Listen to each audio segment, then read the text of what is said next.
எதிர்க்கட்சிகளின் வேலை. அதிமுக ஆட்சியில் இருக்கும்போது நீங்க போய் ஸ்டெர்லைட்ட தூண்டி விடல. அது திமுக காரங்க சொல்லலாம் சார். இவரு எப்படி சார் இவர் திமுக காரர் தானே. என்ன சந்தேகம் உங்களுக்கு அதுல? திமுக தானே போன கவர்மெண்ட்ல வேலை செஞ்சுட்டு இருந்தாங்க. மது ஒழிக்கலன்னு மக்கள் அதிகாரம் தூண்டி விட்டாங்களா இல்லையா? ஸ்டெர்லைட் போராட்டத்தை தூண்டி விட்டாங்களா இல்லையா? சேலம் மெட்டு வழிச்சாலைக்கு எதிராக தூண்டி விட்டாங்களா இல்லையா? இன்னைக்கு ஆளுங்கட்சியில் இருக்கிறாரு, அதனால எதிர்க்கட்சிகளை பார்த்து போராட்டத்தை தூண்டி விட்டாங்கன்ற குற்றச்சாட்டை சொல்லத்தான் செய்வார். என்ன சொல்றாங்கன்னா, நடிகர்கள் அந்த சின்மை அவங்க எல்லாம் போய் ஏன் வந்து அவங்க போய் சொல்றதை தூண்டி விடுறாங்கன்னு சொல்றாங்க. துப்புரவு தொழிலாளிகளுக்காக யார் ஆதரவாக நின்றாலும் நாம் அதை வரவேற்க வேண்டும்.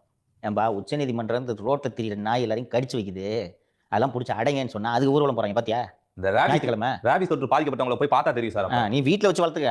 இப்போ இன்னைக்கு ஒரு திருநாய் போறவனா கடிச்சு வைக்கிற திருநாயை போய் ஒரு கூண்டில் அடைக்க கூடாதுன்னு போராட்டம் நடத்துறாங்க. அந்த துப்புரவு தொழிலாளிகள் அந்த நாயை விடவா கேவலமாக போய்விட்டார்கள்.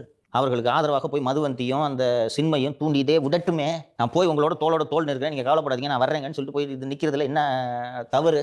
அவங்க ஆதரவளிக்கிறதுக்காக போறாங்க. உங்க கண்ணுக்கு அது போராட்டத்தை தூண்டி விடுறதா இருந்துச்சுன்னா இருந்துட்டு போகுது. துப்புரவு பணியாளர்கள் போராட்டம் நடத்திட்டு இருக்காங்க. அது ஒரு சப்போர்ட்டா பார்க்காம தூண்டி விடுறாங்கன்னா எப்படி இருக்குன்னா, துப்புரவு பணியாளர்கள் தப்பானவங்க, அவங்களை தூண்டி விடுறாங்க அப்படின்ற ஒரு இதை எடுக்கிறாரு சார் ஸ்டாண்ட். இவர்களுக்கு கடந்த ஆட்சி காலத்தில் இது போன்ற போராட்டங்களை தூண்டிவிட்ட பழக்கத்தின் காரணமாக யார் போராட்டம் நடத்துபவர்களுக்கு ஆதரவாக நின்றாலும் அது தூண்டி விடுவதாக அவர்களுக்கு தெரிகிறது. அவ்வளவுதான். இவங்கெல்லாம் திமுகவின் கூலிப்படைகள், திமுகவின் வேட்டை நாய்கள். நீங்க அதை புரிஞ்சுக்குங்க. இன்னைக்கு இவங்க ஆளுங்கட்சி தரப்பாக போனோம்னா ஆளுங்கட்சியின் வேட்டை நாய் எப்படி குறைக்கும்? இப்படித்தான் குறைக்கும் சார்.